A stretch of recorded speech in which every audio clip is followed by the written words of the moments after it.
Welcome to Wizard Team, a Black magical podcast for Black magical stories.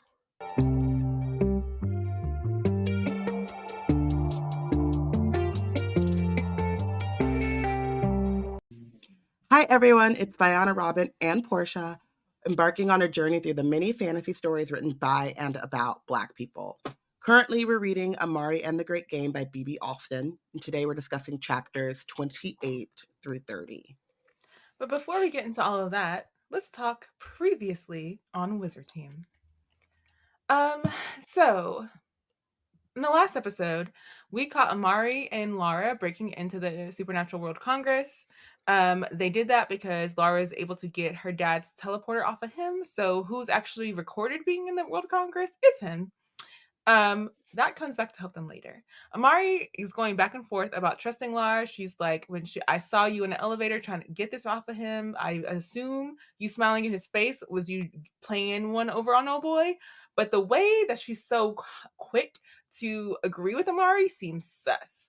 Amari is also convinced that Dylan is the one behind the time freeze because she just cannot imagine anyone who's not a magician making it all happening. And like the way that she's built out Dylan's profile, it's gotta be him. But she's also like, I know that it doesn't make any sense because he was imprisoned in the sightless depths. However, I don't have any other answers. During this time where Amari and Lara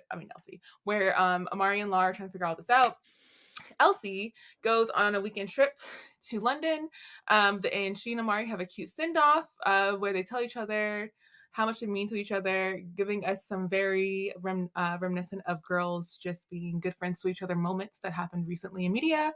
Amari and Jaden hang out, so she's not alone. Jaden is there with her, near or far.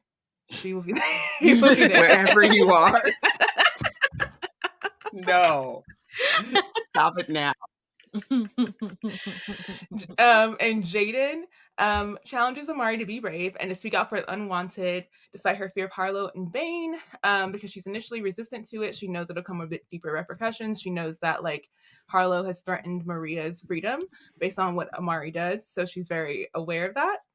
And she's also like knowing that she's under the gun for them suspecting her and Lara of, well, at least her, of being the one who broke into the Supernatural World Congress. But because Daddy's transporter was the one that was taken, that doesn't actually get probed. Amari also gets stuck in her investigation and goes to Fiona and Magnus for advice.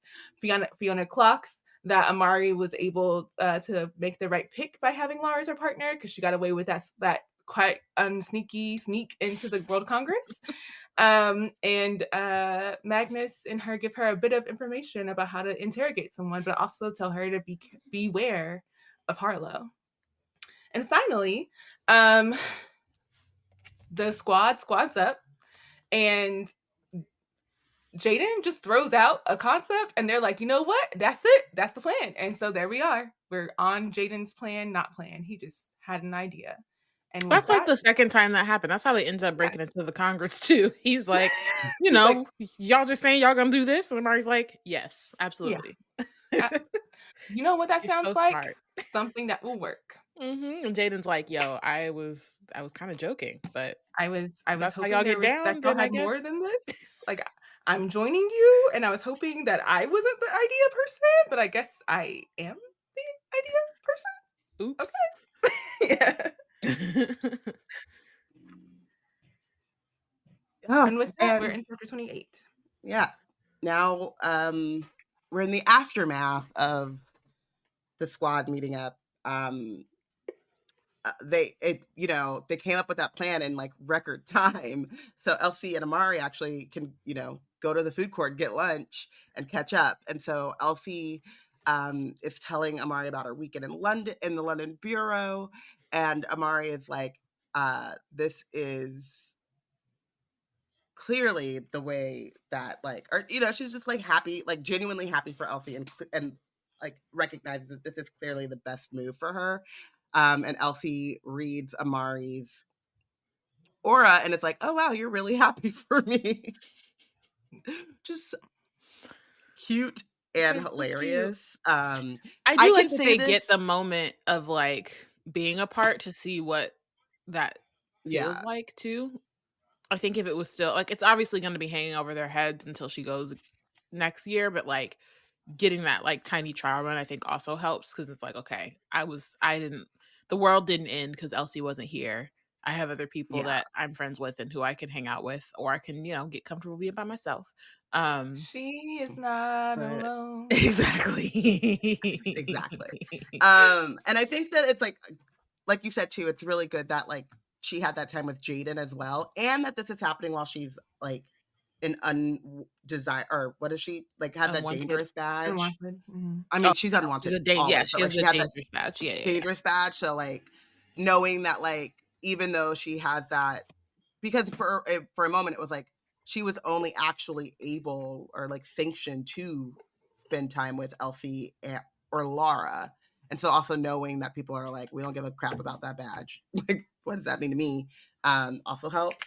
I will also say this. As someone whose friend, acquaintance, I want him to be my friend. Whatever. NSYNC had a reunion and my friend Tetris was like in the front row and then met all of them except JC, though he's met all of them before. Like he has pictures of like JC like stopping and hugging him and be like, hey, how you been, man? He works in like the industry. So he has like met them for work and whatever. And I was like, this is what Amari feels like because I am very happy for you. Like this is great for you. Also, I am so jealous that I might I might like just self-combust. And I don't know how both of those things live. And I explain and I like, can I properly express how much I want that to be me while also being like, I'm happy for you. You deserve. And you It's do both deserve. and. It's a both. Yeah. But also so do I. Next time, can you bring me with you? You know?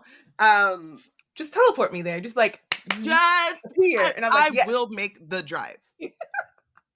And I will do my damnedest not to embarrass you and ruin your professional prospects in the future. I will try really hard. I think I can do it. Yeah. I was thinking that Amari was not alone, but also I just wanted to note that she's wearing a badge that is the name of a Michael Jackson album. So I've been trying not to say anything about it. I've been sitting so here. If she were to just have a mentor who were like, girl, just walk it off. Like, just play. You should make it. You should enchant it to play because I'm thinking album. I will say the dangerous live performance is one of my favorite. Okay, so I was just thinking about somebody. I was like trying to construct a meme in my head. I don't know if I'm gonna do it because I don't know if I can find the clip, and I'm not that tech savvy. Like, but the part where at the beginning of that performance that Robyn just mentioned, when he goes, "For those of us who like to live life dangerously, this one's for you." I'm like, that's Amari. She doesn't like it though. She just has the badge though. I'm thinking about like when he like fights the person and then flips him over and then steps over him and like kicks him a little bit. That's her and the Van Helsing. I love and Harlow. Love that performance. I do what I want. Okay. Let's keep going because we could talk about. Yeah, we can talk about Michael Jackson forever. And also, no, I'm gonna leave it. I was thinking about motifs and like symmetry, but I'm good. Okay. So Amari like says, you know, you shouldn't have to sacrifice what's best for you because your best friend is depending on you too much. And Elsie says something equally adorable. And now they feel like, I think it ends with them just feeling like they'll be okay. Their friendship will survive. And it's just a good moment. But then Elsie's like, well, I got to go catch up on everything because she basically missed like the first day back of camp, the Monday. So she's doing like extra classes and, you know, she's just on her super genius inventor like skis. And while she's doing that, Amari goes back to class, you know, has her day, and then goes back to the food court for dinner alone. But is like, I'm also here to meet a medium. So she stays in the food court to watch as the food carts are replaced by breakfast stations. And I'm just thinking about this as like, I was thinking about the food court, like the food halls in college where there's like, you'll have like one little kiosk of like, we had a Chick-fil-A in our library and like Sabaros. I don't know why, but they love Sabaros in Indiana University. But then the rest of it is just like whatever they make, right? You get like the salad bar and then like whatever is on the menu. This sounds more like a mall or like did you ever go to Off the Grid? Bayana, do they still do those? Like I don't know if they still do, but yeah, I know I've been there. So they do all the like food trucks come and they park, and it's just like whoever shows up, that's what you get or whatever. And it's like that's what this sounds like. And I'm like, that is so much better. But then also Amari talks about how Elsie's like, you can't just eat pizza and tacos. And I'm like, but you can. Because no one is forcing you to have a balanced meal. And again, this is where we're like, they're not educators, Or nutritionists, apparently. Or nutrition. Yeah. Well, even because they don't like have anyone. Like, there's no one regulating like. Yeah. Yeah. And it's like, that's okay if it's like, Off the Grid is like a thing that happened like once a week. But there's still people making that food and giving it to them. It seems like no one's there. I'm not, but also that's not necessarily true. Like the agents also eat there, but I guess they're adults, so the idea is that they're like, I just feel like when you're an adult, they're like preaching, but they do know. I think about like summer camps and stuff, and like when they're on college campuses, and they're not really regulating what the kids are eating. Like they might to an extent, like if they see you going back for a set. Like I'm thinking about the summer camp that Ami was at last year. And she would come back to me at like, I would ask her what she had for lunch, and she would like list like 3 different carbs, and then she'd be like, and like some chicken. And then I'd be like, okay, but what about vegetables?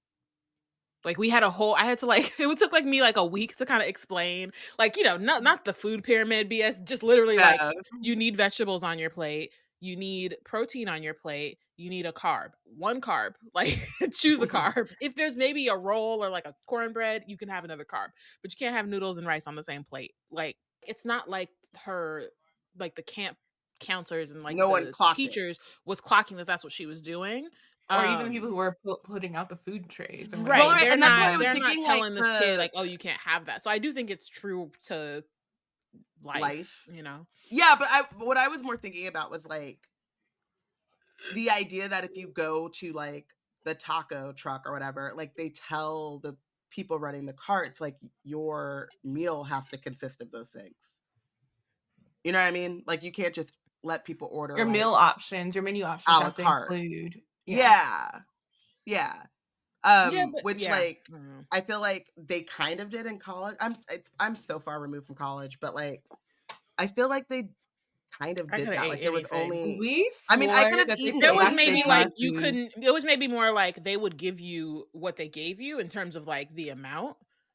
Yeah. If there were people serving the food, but I could be like, I want spaghetti. Oh, and you got like fried rice over here. I want that too. Like it wouldn't.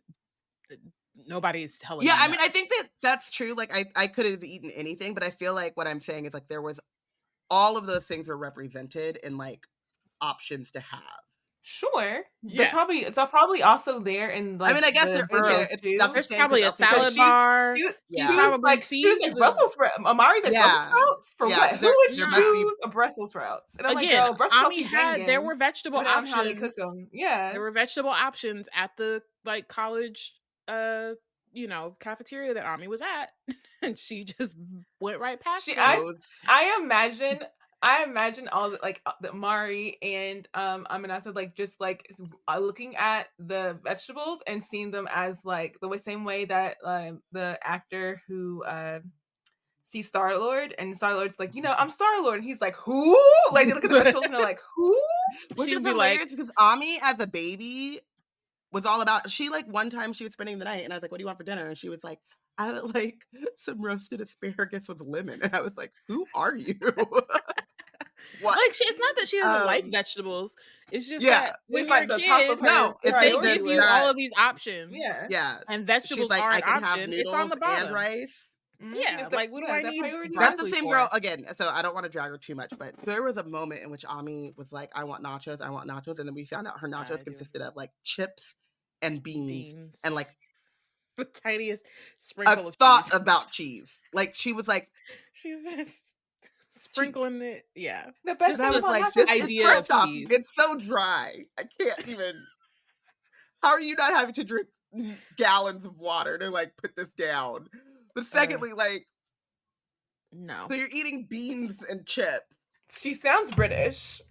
No, But that's I the- mean, that's shade the no shade thing. to the UK people Nah. who like beans on the crab, but like, But that's beans. the thing is like kids will just eat whatever in their Yeah. head Yeah. sounds good, and sometimes No they like salsa. bland stuff. They're not, you know what I mean? And so they'll just It's eat whatever, funny. and somebody's Do- got it. But it's usually not the teachers or the like adults in the room. It's usually parents later who are like, "What do you mean by that?" What have you been doing? But it's also funny because it's like we're talking about kids, but there are full-grown adults who still eat that way. Like their taste Yeah, buds as exactly. children have like only developed so far. And Absolutely. yeah, And even It if is you odd. even if you like grew up or like were taught how to make good choices, you still get to a point where you're like, I'm grown, I do what I want. So I'm gonna eat I like definitely ate. I've had chips and wine for dinner before, I ice cream definitely ate after. queso Like and it's Doritos. Like yeah, for sometimes you do dinner what you gotta do. this week. But it's really Girl like dinner. for kids, Girl they gotta dinner. know you gotta what at to least do. practice doing it. Like try But it I out. mean, I guess Give what it a my whirl. thing is, and we should move on. Is I think I feel like as an adult, when I do those things, I'm recognizing Exactly. Like you have to like know what it's supposed to look like or what the yeah, healthy version is. And then if you make a choice after that, that's on you. That ain't got but if you're yeah, just doing it and you have no idea, you think you're like that this is fine, that's where it's like kind of dangerous. because it's also like I will say like, oh, I'm tripping. I like 2 times this week I ate nonsense. I am going to have a salad. Right. I'm going to, you know, my body needs Some green vegetables. things. Like you can ow, feel why it does, too. why does my body Yeah. feel this way? Did I eat anything green Exactly. this Right. day? And you're like, oh, Yesterday? This whole week? Like what? What did I eat that was Yeah. fresh? Ooh, yeah. Oh, that feeling after like you go on vacation and you're like, I just want something cooked from home that is green. Like I just let me go like Popeye and just eat some spinach. I'm big finding me a steak green wherever I go. Like I will find something that is like it might be overpriced, but I'm gonna eat it. So I feel better about the bad choices I make the rest of the time. Like at least one time. I gotta get you had a full meal, a balanced meal. Okay, so Amari is, you know, finishing up her tacos and pizza, and then is waiting for Julia Farsight to come to breakfast because the Department of the Dead keeps nighttime hours. So I don't understand really what that means. So like they skip dinner, or they're the first to come to breakfast because they've eaten earlier. I feel No, like they accommodate that are. department. Yeah, there's a bunch of departments that are open at night, so they just have opposite. They're schedules. nocturnal. They're nocturnal. So their first meal of the day is at night because they're nocturnal. Gotcha. Yeah. So, I was like, so that's why Amari's like, I can stay late enough that it'll switch, and then the other kids who are nocturnal will yeah. Okay. Which has to be such an interesting. Sorry, just like I wonder what the break is between school and camp. Like for at least on the opposite end, really both ways, but having to switch from like a regular schedule to then going to like a nocturnal schedule with no way to ease yourself in is interesting. Feels like daylight someone savings who is time getting their every exactly daylight savings, but worse. Daylight savings wrecked me this time. I don't know what's going on, but daylight saving time, like daylight I saving am time not every over. day? I have not adapted yet. It's interesting. It didn't bother me this time, but last year I was messed up both times. I don't know what I don't know if there's a science behind when it's gonna mess you up and when it's not gonna mess you up, or like it just feels random.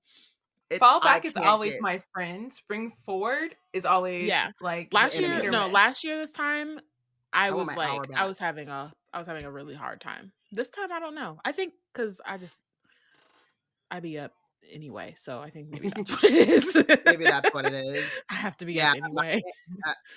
I don't know, but I want my hour back. So then she meets. Yeah, I think that's like an interesting thing because they don't seem, at least from Amari's perspective, they don't seem to have that much of a transition. It's like the last day of school.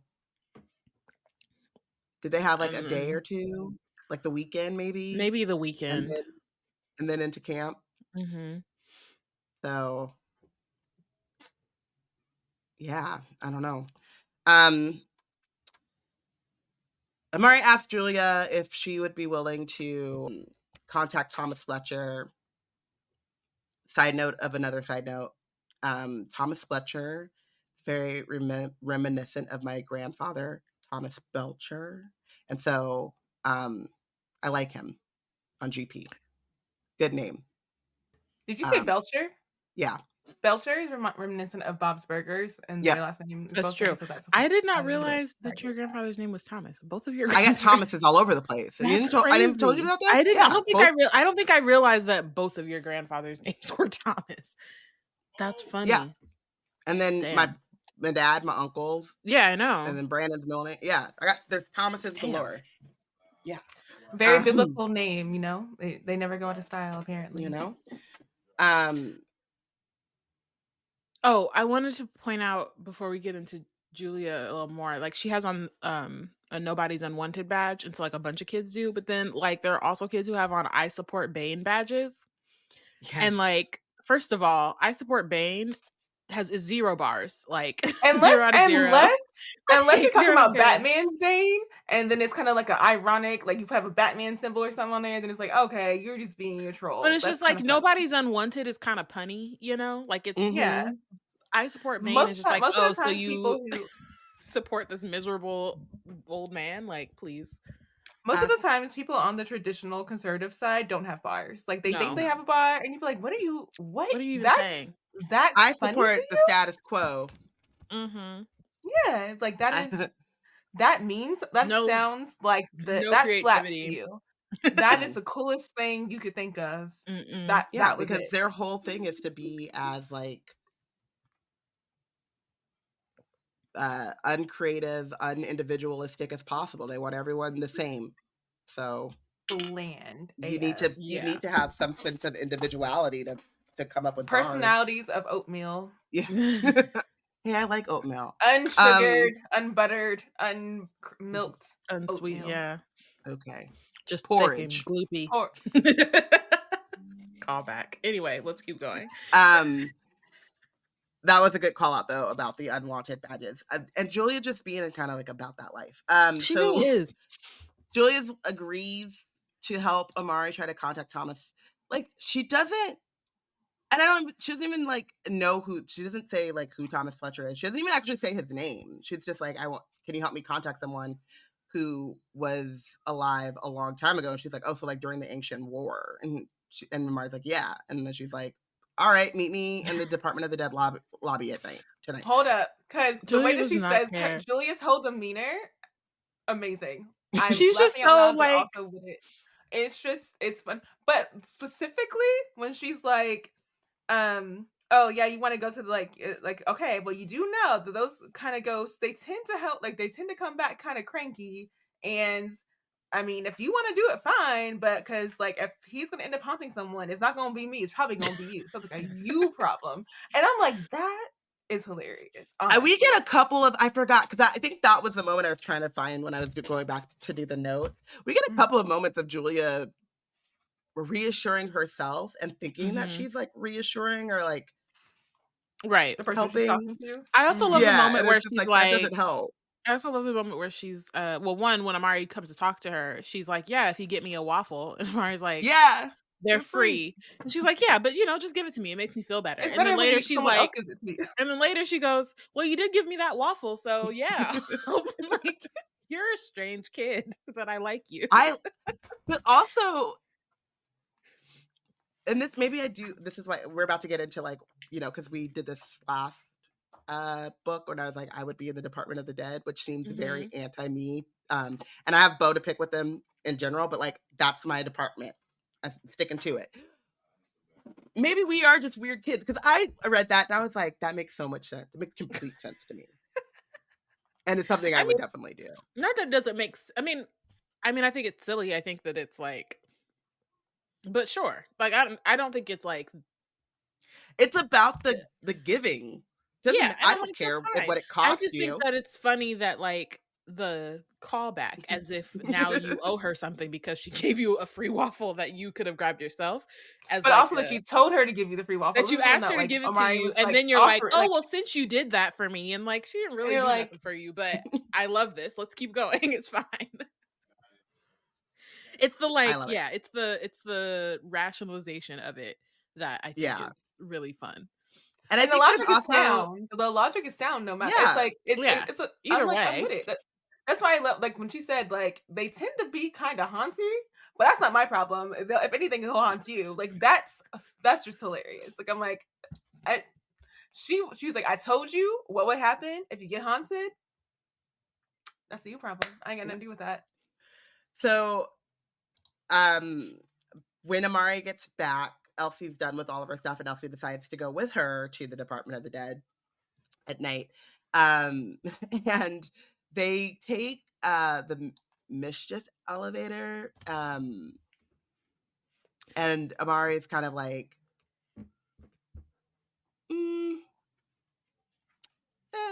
but cool. I think she says that she only takes Mischief when she's doing mischief, and I'm like, but it's but I wonder if it's like, I wonder if the other elevators available at the time.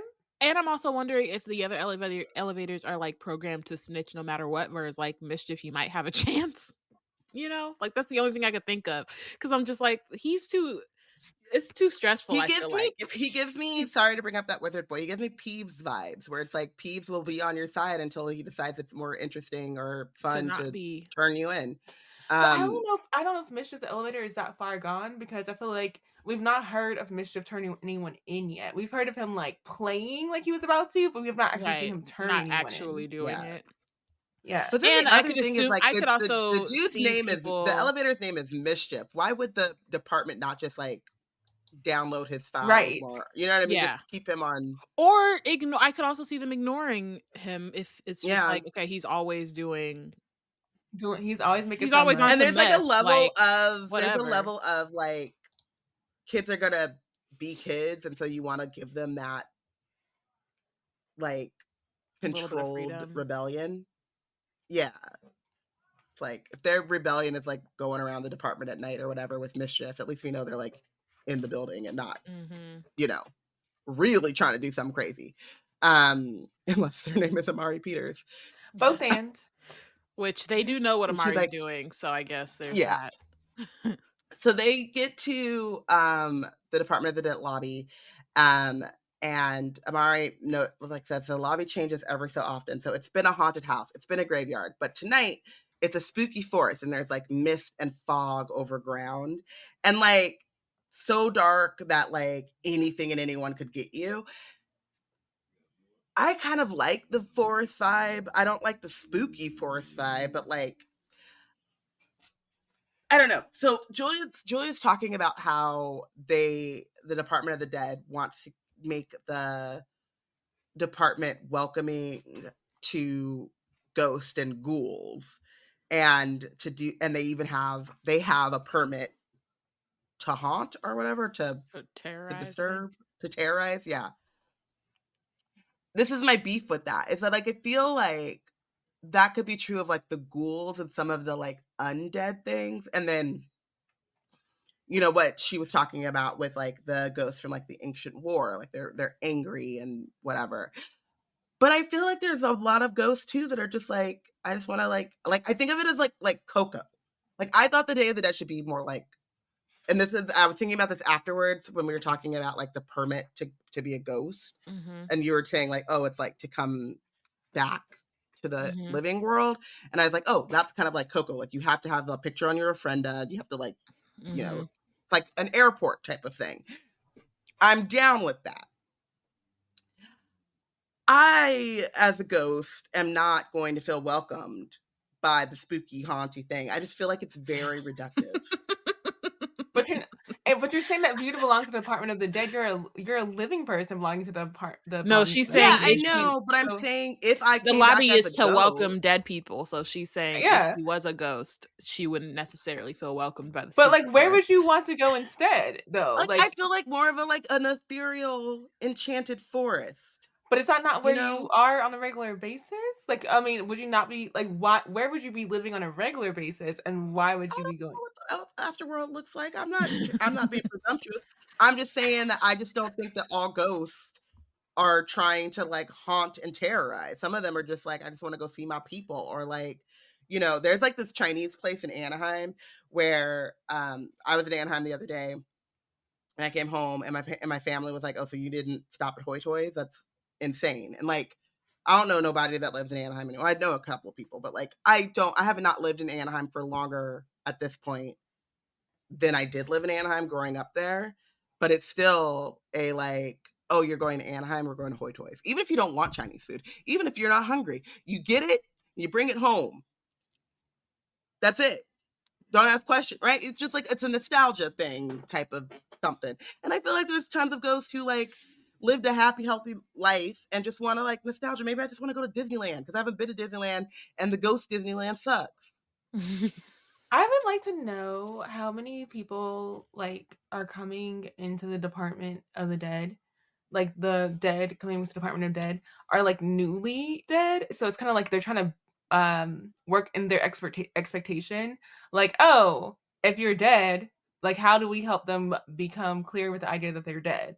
Like they wake up in a graveyard. They wake up in a spooky forest and they're all crap. Like I wouldn't be here on a regular day. I must be dead. Like, you know what I mean? Like maybe it's like a transitional assistance kind of thing. Just quibble with the idea that like death equates spooky haunting. Okay, sure. But I'm saying Like, maybe it's why it's couldn't the projected that way on forest, purpose. instead of being spooky with fog and shit, why could we not go the Black Panther ancestral plane route with But maybe like, the they Aurora do. Borealis? Yeah. But maybe they do, because you know what I mean. Because it says that they change it. Because that was my question: is how often do they change it? Yeah. And the examples that Amari gives are both spooky, but Are also spooky. like I don't know how often she's been. You know what I mean? It She's says also 3 saying times. She's the only last given time 3 the examples. other 2 times she's been, those were what she saw. But like maybe they do show the and like ancestral plane 1 week, or I don't know how long. Maybe they do it. switch Maybe it's it up. different weekdays. Like Where they do, Wednesday, like, every so ethereal. often, but we Yeah. won't know. Yeah, but Yeah. maybe how they often do that something is. like that, or maybe they like, you know, whatever. Like it's possible that they do kind of switch it up, but obviously, yeah, we don't. We just see But that then it's, also just the way Julia talks, like, yeah, we're here to fuck shit up. Like, I don't know. I just I feel get like it. I enjoy that like we had Newton earlier who had his individual permit to terrorize, and then but like the department is allowing a whole floor for terrorizing. So like the permit covers the whole department. So I'm wondering, like, do they just, or do some of them be like, okay, I don't have permission, I don't have my permit yet, so I'm just gonna hang out in this here department until my permit comes out, and then I'm gonna go take it elsewhere. yeah. Or it's kind of like, you know, when it's like, oh, I have to go to the doctor, but at least that doctor has like good chairs. You know, or the DMV, but this Mhm. DMV has like working AC or whatever. You Right. know what I mean? It's like, I don't really want to be here, but if I'm gonna be here, I'm gonna go But to like, why are you spooking people? That's my thing. It's like, why is your energy to like, on my off time, I'm gonna spook? Like That's what I'm saying. That's why I think it's very reductive. But I maybe think that there because should it's maybe there's fun. 2 entrances. Maybe there's the entrance for those who this is welcoming to, and then there's another side entrance for those who are like, I'm just here to bring like a sense of connection and clarity to the people in my life. I wonder if there's a specific department for the like ethereal beings. Like if it's just like a whole different area for them. Because it's like welcoming to ghouls. You know how many other kind of beings there are that like go between the realms and they are not ghouls? And let's not talk about like going to the Pantheon of Charmed, because like white lighters, there's a whole bunch of different kinds over there. I'm saying it just, again, I'm not trying, but I am. I just felt a little offended by it. But this is still my department. We should keep going. So They were walking through the department. Julia is like, don't be afraid. If anything snatches you, I'll make sure they give you back. She's hilarious. This girl is amazing. She's so funny. And then Amari's gonna ask questions. She's like, shush, we do not disturb the dead. And Amari's like, I got questions. Like, who's snatching us? How many dead are there that we're not disturbing? Like, you saying things to make you me feel could have told better. us something while we were on the elevator up. You're saying not disturbed the dead, but how about disturbing the living? I am disturbed. I'm disturbed right now. They end up going to these like booths, and Amari says it reminds her of like the like shows and stuff where people go visit their loved ones in jail. There's like a big glass separator, and then these like different booths. Finally, Julia's like, okay, tell me a little bit more about who we're trying to communicate with. Tell me about his life. Don't know. Tell me She's about... just down.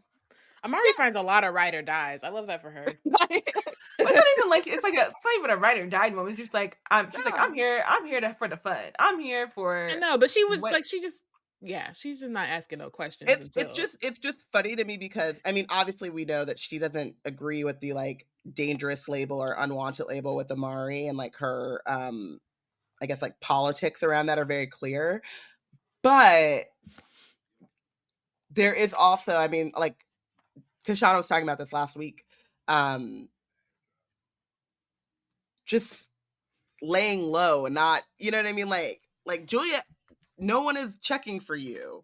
But if you're going out of your way to like help Amari, you're like, okay, well, I'm gonna put a target on my back from like, you know, whether or not I agree with like that there should be a target or whatever, I do know that like Amari has a level of infamy that I should probably think about what that means for me as I align myself with her. She's just like, whatever.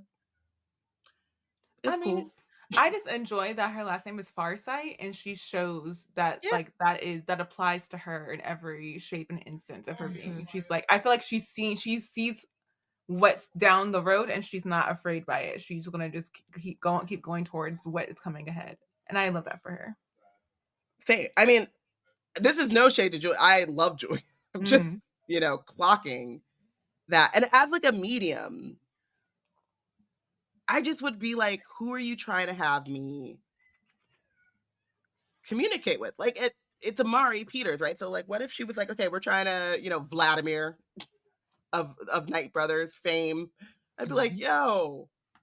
I mean, but does it really matter? They're dead. What they gonna haunt you, not me. Right, exactly. It's not Julia's problem. It is, at the end of the day, it's not Julia's problem. I just,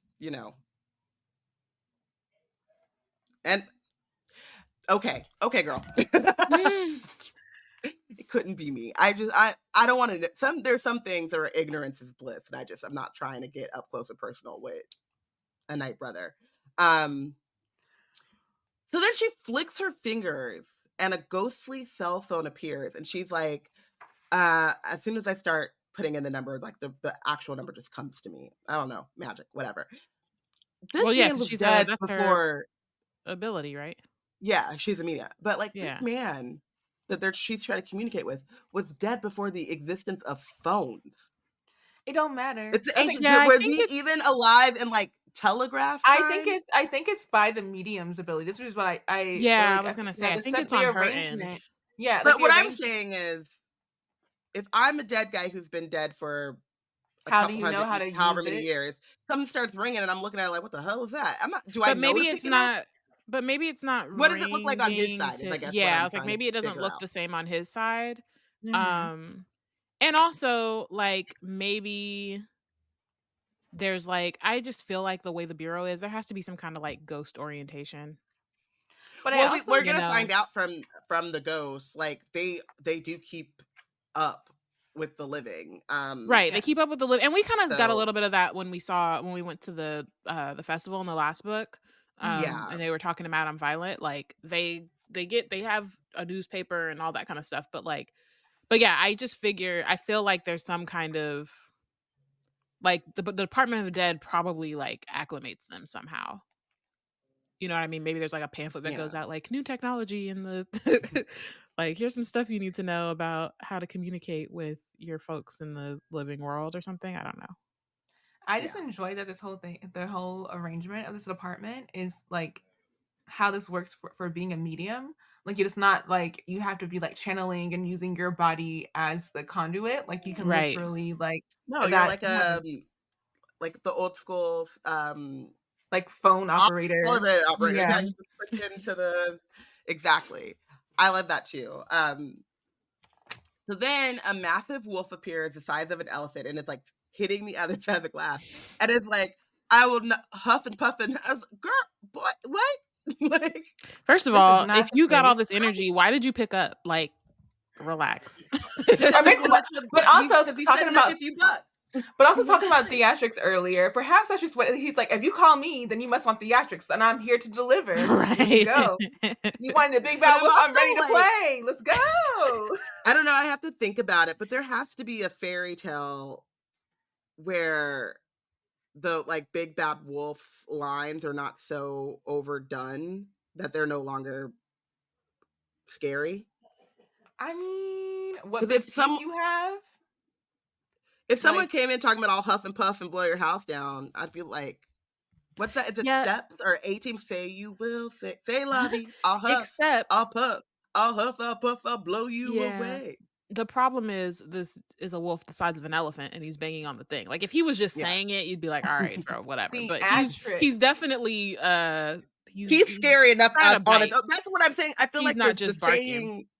I feel like what he's saying takes away from some of the. But that's the thing. I think that's a thing too, though, because like, okay, I don't know if y'all been noticing. I don't know how much y'all are on on this part of TikTok.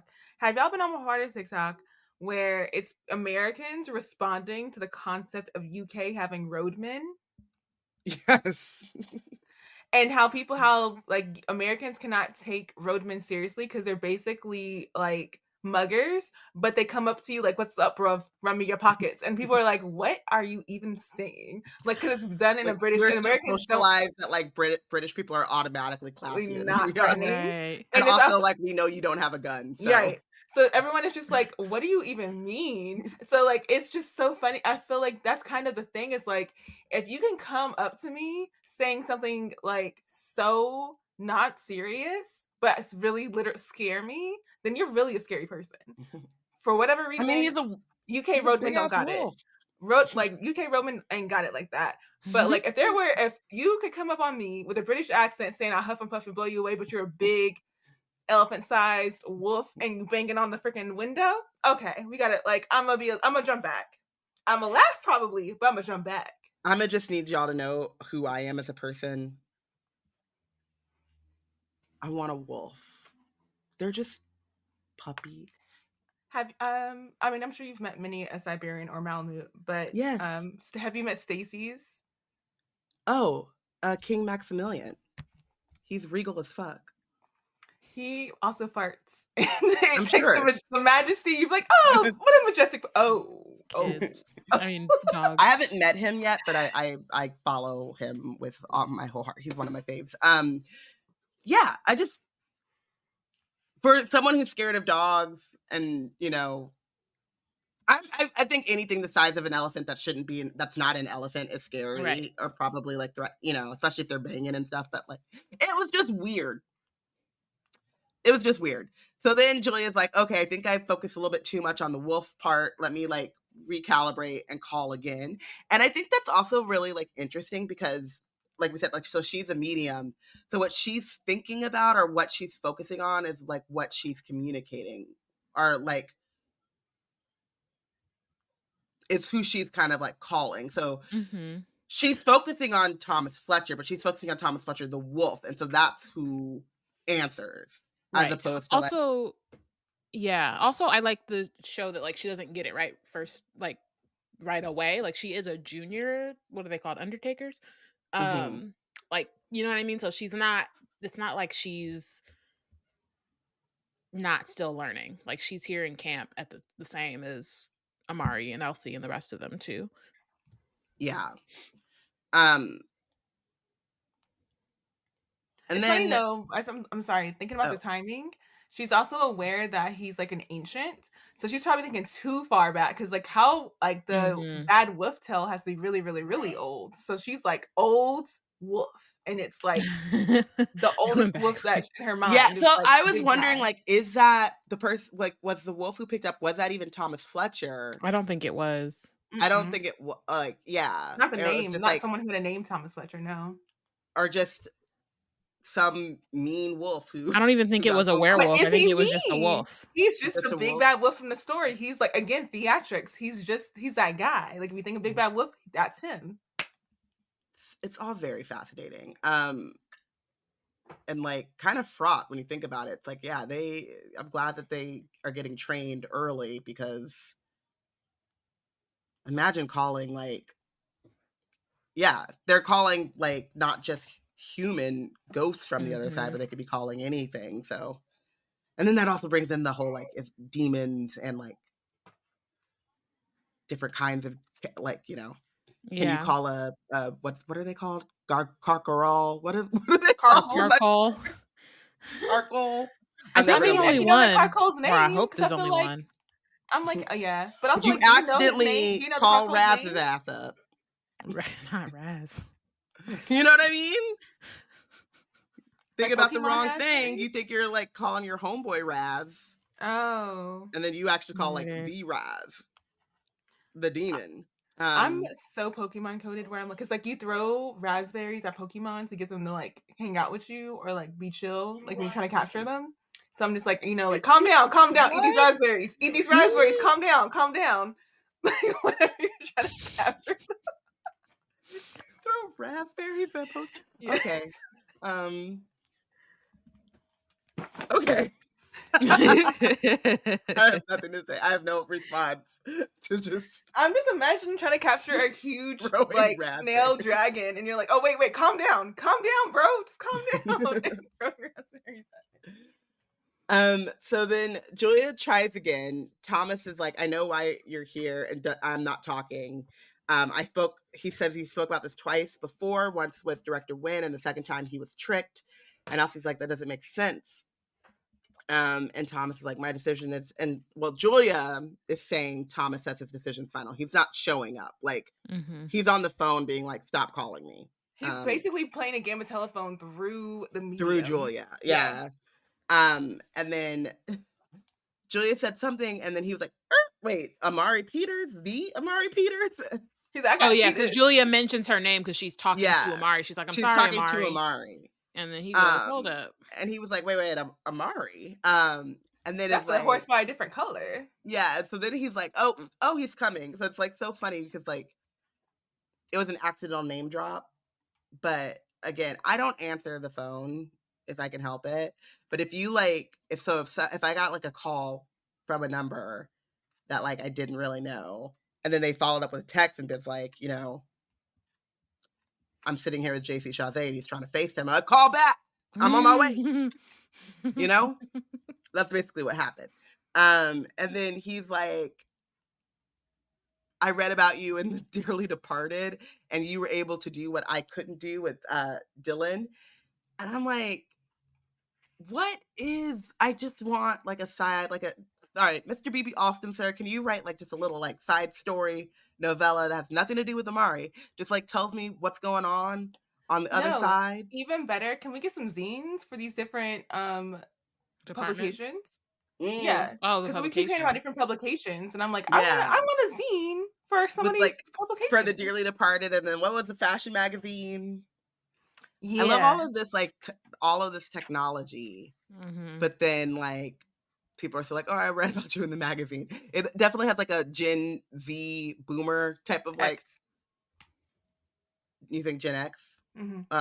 I'm saying like Amari would be like Gen Z, but then like Thomas is like a boomer of like, I read about you in a magazine, and Amari's like, me and Julia were on the live stream. Just like the different media consumption. I'm like, I feel like Gen X is also as bad as the boomers when it comes to like, I picked up that their New York Times. And you're like, okay, sure. MSNBC. Okay, great. Fantastic. Yep. That's where the kids be sharing all the information. Where'd you find that out about that? The New Yorker. Oh, I saw it on Twitter. Yeah. On I mean, I saw Tumblr. the hyperlink to Right, the to the New New Yorker Yorker. article, but I Image. I would just, I'm interested in like what the days are. Do you wake up, grab your ghost coffee, and then read The Dearly Departed? Does it come to your house? Are you in a house? Are you in a condo? does it just float by your brain? Like, Yeah. you don't even Right. I want, again, show me these zine images. I just want to know how. I just want to see it. I'm just very interested in like how much does the other side mirror where we're at. I want the I know that we visualization. can't like really think about like what, you know, the other plane is, but all of these like I just read City of Brass, and like she finds out that she's a djinn, and then she goes to the city of djinn, and then it's just like capitalism and oppression and people being poor, and I'm like, so I leave one capitalist hellhole to go to another one with magic And enclosed. Like, just all enclosed, and I'm gonna live forever or for leave. 300 years. I don't know if they live forever, but like it's so funny because it's like that's the thing I hate about, like, after a while, like, and this is such a tangent, probably need to cut this out, but something that I've like gotten over from like monarchy stories is that like I understand that the writer tends to like build that in as a plot point because that's usually the only way to like change the society in some way is to become part of it. Like they're like infiltrate and then take it apart. And I'm like, bro, like in that series in particular, it's just like there's no other way she would be able to do what she did if she had not become part of like the royalty, because like everyone else in that society, there's no chance. Like there's no way you're gonna do anything. Weird. It's weird. So he explains that Dylan came to him last summer. Dylan was busy last summer. People were not clocking where that kid was. No. And what he was up to. Maybe he was also being Magician Girl 18. Like where did is he on Beyonce's time? Is he on Beyonce? He is, because he's a privileged young boy. He gets Van Helsing's all that like clout and access that gives him, and he's just using it to his advantage. And like he probably just told his dad like, "Oh, I'm having a hard time. Can I get a tutor?" And then he told the tutor, "Can you just I'll double what my dad's paying you if you just do my homework or what." I don't think they have homework, but you know what I mean, like, because you know it's the whole like Beyonce has the same 24 hours except she has, you know, a staff and people and unlimited resources with those 24 hours that others don't. Also, she's Beyonce, so she can literally just like walk into somewhere and they'd be like, "Oh, we'll give you everything." She's like, "Yes, of course." So just like her acts, it's not the hours that's the problem. It's the access or lack thereof of resources. That's actually what's keeping us, and talent. Sorry, let's not be ridiculous, because I can have all the resources that Beyonce has, and then you ask me to sing Freedom or Ave Maria or whatever the fuck she decides she wants to plastic off the sofa. And that bitch, that thing that she was that nonsense couldn't do it. So there are a lot of factors. There are plenty who have tried. We have seen many rich person try to have careers that require talent, and that's not gone well for them. Yeah, it's very true. Very true. So Dylan met with him saying that he needed to know what happened with his wolf pack, and then Thomas was like, you know, he said he's a Van Helsing. It never even occurred to me that he could be the bad guy. I just, you know, they're this family known for their great deeds. And like, that is what good press and PR will get you every time. And that's what he was relying on to get what he needs. Yeah. I know. And so then Amari is like, well, what did he? And he's like, I couldn't tell you if I wanted to, because not only did I tell Dylan, he used a spell and stole the memory out of my head. So I no longer even have the memory of what happened. And then Amari's like, well, do you at least know that spell? And he's like, yes, the spell was called Dreamcatcher.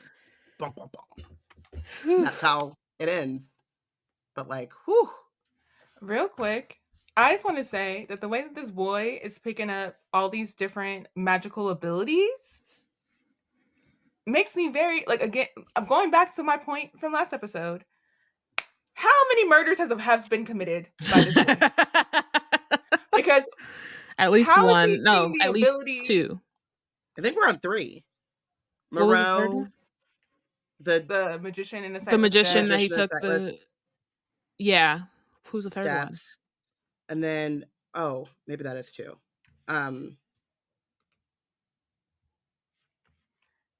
The way that he's going about 2 these, confirmed. initially, I was when I initially read this, I was like, did he steal someone else's power to steal a bit, like, like they built like people's memories? Is that a thing now? Because it reminded me a little bit of like Styler, this character from the Heroes TV show that came out on the OOs, and he just like he would like take people's, he would like take and decapitate, like he would scout people and take their magical abilities. Ooh. And I was like, excuse me, is this Dylan? Is he the new Siler? Is what that is a unmitigated serial killer. I was gonna say, how do you know that you have to? Anyway, we don't have to get Exactly. How did you get to the point where scalping? And he didn't even have where to you do that. knew It that turned that was out. what happened. And he didn't even try, like that was that he didn't even have to end up doing that. Like for real, like he just had that was other just ways who to he do it. was That as a was just how person. his brain worked. Got it. Because That I'm like, was the what made you like realize That's that what you take tried the out one ability, day. and then how do you first find out this? But anyway, we still have 2 chapters to go, and this next one is really long. So chapter 29.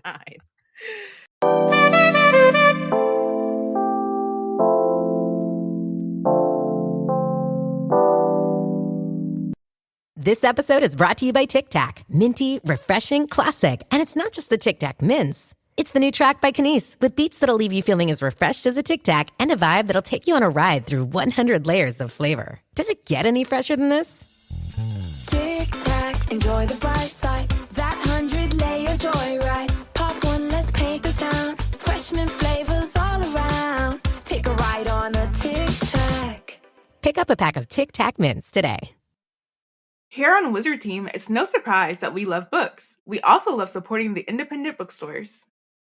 With our bookshop affiliate link, you can not only get all the books on your TBR, but you can support indie bookstores and B&C at the same time. And if you're not sure what you want, that ain't no problem. Check out our The Plot Thickens list full of recommendations from none other than Porshèa herself. Head to www.bookshop.org/shop/BlackNerdsCreate to treat your shelves. Treat your shelves. Oh, that's nice. That's clever. Oh my goodness. That's clever. As you know, B&C is a collective of nerds. While we can only make so much content in a year, we still have so many shows, books, games, and other media we want to discuss. That's where our fandom functions come in. Once a month, members of the collective come together to discuss a fun, nerdy topic with our B&C baddies. Want to hang out with us and talk about topics spanning from Star Trek to anime? Support us on Patreon at any tier by going to patreon.com/blacknerdscreate, and you can get access to our fandom functions.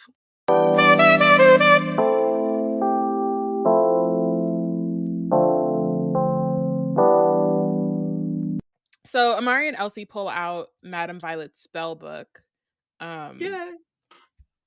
which is great. Missed her. Elsie is kind of worried about Amari in this moment, is especially because she immediately goes to the foul spells. And so there's this like a brief callback to when Amari used the magnophobia spell on Lara. But Amari's like, I'm not trying to use foul magic. I just want to know what the spell is and what it does. So they're going through it, and then Elsie kind of points out that like the differences between the Dreamcatcher spell and these spells that they're seeing from Madame Violet. All of Madame Violet's, or at least most of them, are in Latin, whereas Dreamcatcher is just straight English, and it's also what they call people in the who work in the Department of Dreams and Nightmares. So she's like, it just doesn't feel like a spell that Madame Violet created, and so they kind of, now then there's a question of like, did Dylan invent this spell? Which, again, this kid was doing a lot. He had a lot.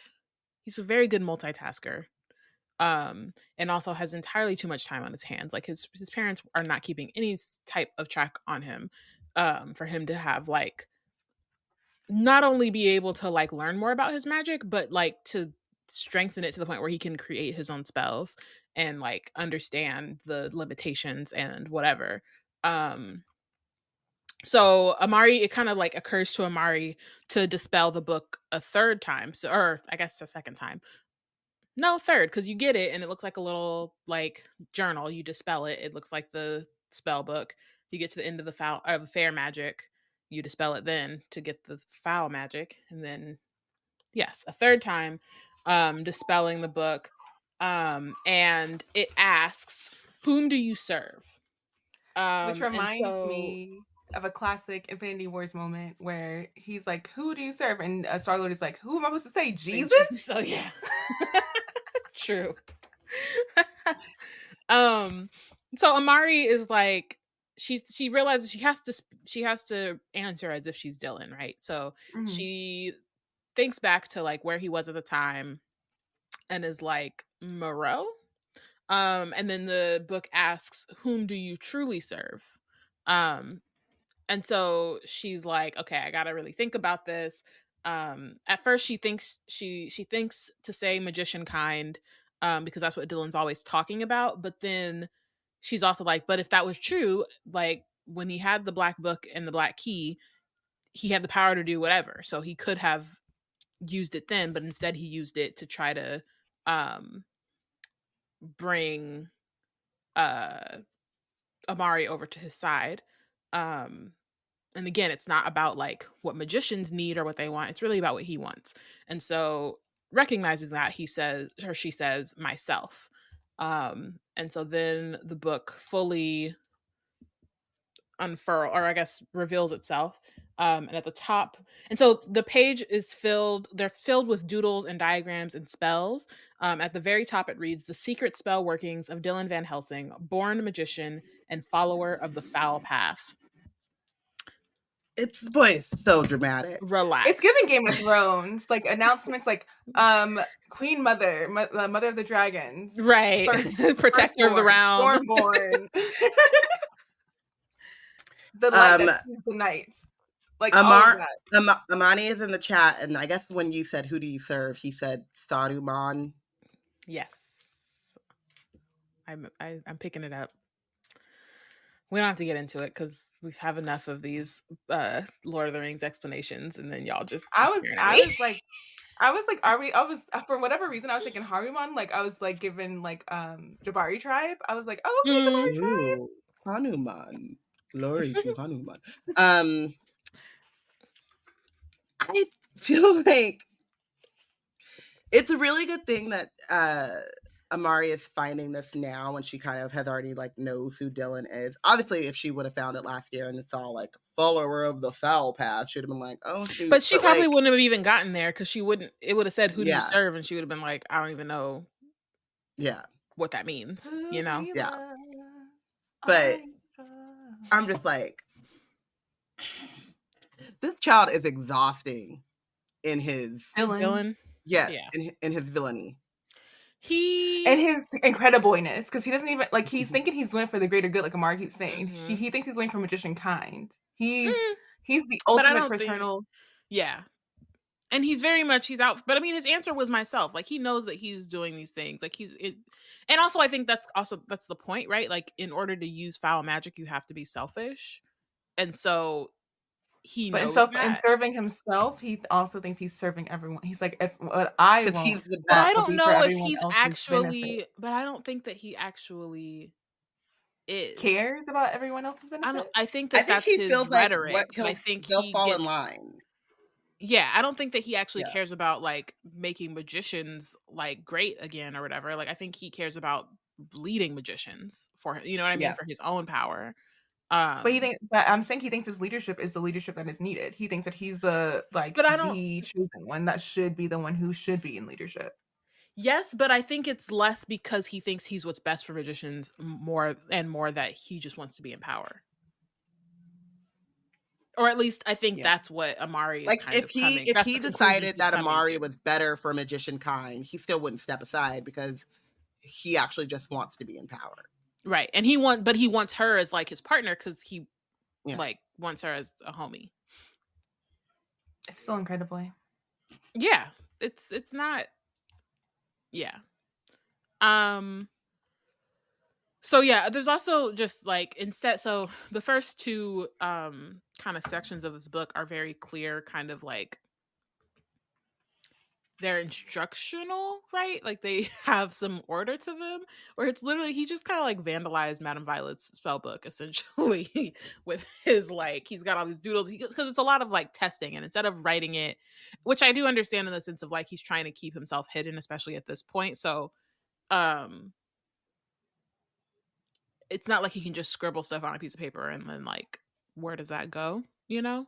um but there's like a very stark difference between the like very like plotted out written out spell book that Madame Violet has and then these last few pages that are just like we're figuring it out.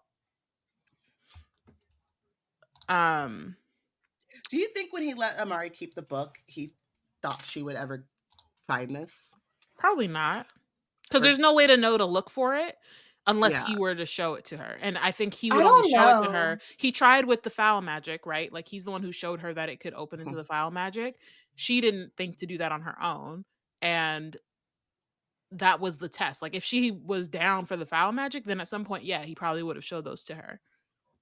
But I think don't he know would have because had to. I understand the foul magic logic. I just wonder if because like I initially gave it to her. No, like when he presents it to her and handed it in her hand, he's like, yeah, I got a buddy. I have a this is the time. I might have a new buddy to go on this journey with me to craft these new spells. And it's only after that test or whatever that he made that's where he was revoking that. But I also think overall, when we get to the next chapter, it kind of shows that he or no. Yeah, when we get to the next chapter, it kind of shows that he thinks that Amari has better insight to him and is still like the one who's most qualified to like understand him. That he might think that she might get around to it. Like he wouldn't put it out of his consideration. Yeah, I mean, I think at this point he might expect to because she still has the book, you know what I mean? But I think initially when he gave it to her, I think that he was still thinking that he could be in control of that information. Yeah. That he would then be like, oh, there's something like once he felt more comfortable and like showing her his full plan and self, he would be like, there's one other thing I want you to see. Right. And then, yeah. Okay. I was thinking whenever he gave it to her, he was like, this is part like, ooh, like he brought it out and gave it to her because he was like, this might be the person to help me complete the back of my book. And then only whenever she didn't respond positively to that, when he's like, oh crap, this may not be the person to help me complete my book. Or like I moved too fast and like we gotta recalibrate. Gotta ease into this. Can't just so yeah, so this dream catcher spell, he writes, with much practice, I finally mastered a spell to protect myself should someone discover I'm a magician. It allows me to still the memories right out of their head. I think I might even be able to store them as wakeful dreams. Stare into your opponent's eyes and ball both fists up tight without breaking eye contact. Shout dream catcher. Note how advanced. I mean, and then note this is a last resort. The victim will know that I've messed with their head. No solution to that problem just yet. So it's kind of interesting. And like, granted, I mean, we don't know if he's used this spell with anyone other than Thomas Fletcher. And I think the only reason it works for Thomas Fletcher is because he's dead in terms of like not revealing himself. You know what I mean? Like, because again, and if he's using it specifically to protect his secret of being a magician, and they know that you stole a memory from them. I mean, maybe I don't know, it feels a little redundant, I guess, is my thought. Of the like, I know Dylan did something, and maybe they don't know that it's magic, but it still feels like you're leaving yourself exposed if they, you know what I mean? I wonder too about like the idea of who are you practicing this on? That too. Because it's like you said, it does seem very it seems very reckless. Unless the note happened after he spoke to Thomas. right? Yeah. Like But maybe even that that was seems the pretty reckless because, like, one, absolutely. Thomas is like, I don't even know how he got a hold of me because he's not a medium or he's not in this Mhm. department, right? Oh, that was the thing that I was questioning, not the Mhm. ability to take memories, the ability to speak to a ghost Mhm. without having a medium to channel. I'm like, where does that ability come from? Maybe it's the technology, though. He's a tech Did he magician, siler somebody? so maybe it's that. Oh, he is, but it's not. But it's not. It doesn't sound like. I mean, I guess it's magical tech, like he's Yeah, technologist or whatever. But it felt like, where did that ability come from? yeah. I feel like it has to be because he's a tech magician. Since they are doing it that way, it's not since they're not, hosting seances. I wouldn't put another body not under his count. Is what I'm saying. Yeah, I don't know, but it just seems like I mean, I guess not very many people know that Thomas is a ghost, but it seems like what it feels like is that I'm more aligned with what you were saying about, like, you need the permit to cross over, not to actually be like a ghost or whatever. Mhm. But it feels reckless for that to be your first attempt at it, because if it doesn't work, what's to stop Thomas from, like, trying to get in contact with someone else and be like, yo, what's going on? Or Mhm. and because he's a ghost, right? So it's like, But I think again, the Van Helsing name works for him in That's what I that was sense. gonna say. I Like, think what he's. I does think Fletcher he's look banking like on the calling Van somebody Helsing up and being like, "Oh, Dylan Van Helsing wiped my memory," yeah. and And be what's like, like "Huh?" after the fact that Dylan's been found out, does it even matter at this point? For that he's like, oh hey, just to alert you, Dylan came down here and got my memory. I don't remember what he got Yeah. from that, but he got it. It just feels to me like if that's something that was important to Dylan, he would be testing that out before he went to Thomas Fletcher. Like, Thomas wouldn't be The The first, first yeah. the time. first I mean, attempt that's at it. possible, but I think I that And wonder so if I'm this just is one again, wondering, I like, think who his guinea pigs are. right, but I also think that having those guinea pigs opens him up to the um possibility of being exposed in the way, which is the point of the Well, spell. no, To because not what be I'm to not thinking expose is him. like, these guinea pigs are people that, like, Moreau has control over, or has whatever Maybe. Moreau's been doing. You know what I mean? Like, Mhm. or he's going into, like, Blackstone Prison or the Sightless Death, or, like, just somewhere where, like, he's experimenting on unwanteds or people who are already in the shadows and, like, wouldn't be in a position to expose him. Or, like you said, like, if they tried to expose him, it'd be like, who's this guy talking about a Van Helsing? You know what I mean? Mhm. Like, they would just Yeah. be, like, uniquely He's still protected regardless. yeah. Yeah. Yeah, I I was get wondering that. if his mom might be one of the guinea pigs because of the way, I don't know, something about the way like that she might have been protecting Laura or whatever, but the way that this, like, I could see that because she works in that department of half-truths and full cover-ups, where she might just be like, maybe I'm just maybe I'm just misremembering. Like, she could probably explain it away, and he might be able to use that to his advantage. So I feel like people start close to home before they start outside, and I wonder, like, Maybe, he but had to I feel cover up like some that's of too his movements. dangerous.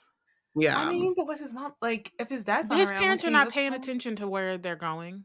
Laura stole homegirl's credit card and she wasn't tripping. So, like, I don't think And went to a I different don't country. yeah, but I mean, that I don't think that it's weird because they're both very hands off, but also like very like something like intertwines. that would have tipped them off, if that makes sense, you know?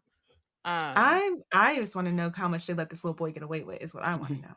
Like, Pretty much would it be Obviously a everything. blatantly in lot. their Clearly a face lot, because doing now he's on the doing like run. memory spells, and then they was Yeah. like, hmm.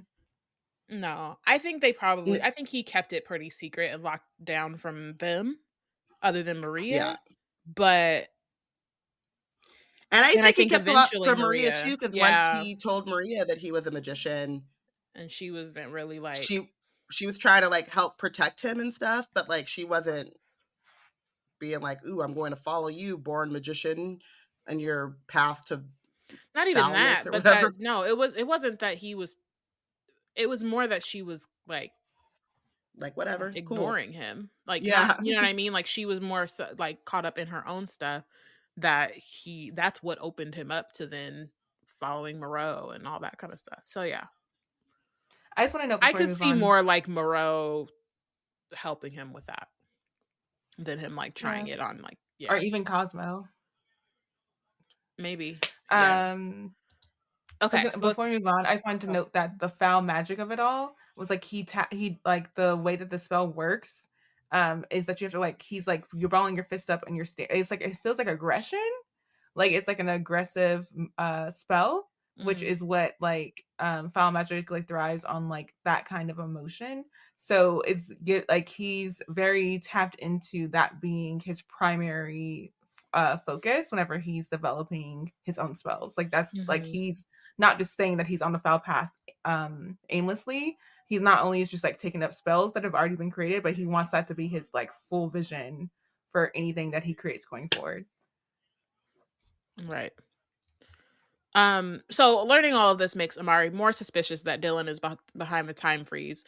But Elsie, you know, points out the obvious like hole in that, like he was in the sightless depths, and you know how it's still a question mark of like how he could leave on his own and then go back, and why, if he could leave on his own, would he go back, and all of that stuff. So but that conversation is cut short because Amari's ring starts to like do the thing again, and it's time for another challenge in the great game. And I just like it, honestly, it's very realistic to like for this kind of stuff to just call you at the worst moment possible. But she still has yet to be able to like actually like slip away and do the thing in a way that's not super conspicuous. So this time she like jumps up and she's like, I gotta go.